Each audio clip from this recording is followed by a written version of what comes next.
ইনবক্সে মেসেজ আসবে কিন্তু সিন হবে না, রিপ্লাই পাবে না, পরে থাকবে ওইভাবেই। কেউ কেউ হয়তো অপেক্ষায় থাকবে, এই বুঝি আসলো অনলাইনে।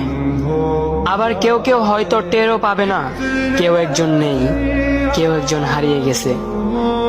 হঠাৎ একটা সময় কারোর হয়তো মনে পড়বে, কে জানি আর নেই। কষ্ট করে নামটা সার্চ করবে, পুরনো ভিডিওগুলো দেখবে আর ভাববে হুট করে কোথায় চলে গেল। আবার কেউ কেউ হয়তো একদিন দুই দিন না পেয়ে ফ্রেন্ড লিস্ট থেকে আনফ্রেন্ড করে দেবে। যখন আমি থাকবো না তখন আমার স্মৃতি কারোর মনে পড়বে, হয়তো পড়বে আবার হয়তো পড়বে না।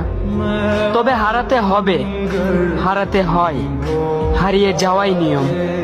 পার্থক্য একটাই, কেউ আয়োজন করে হারায় আর কেউ হুট করে হারায়। আমি না হয় হুট করে হারিয়ে যাব।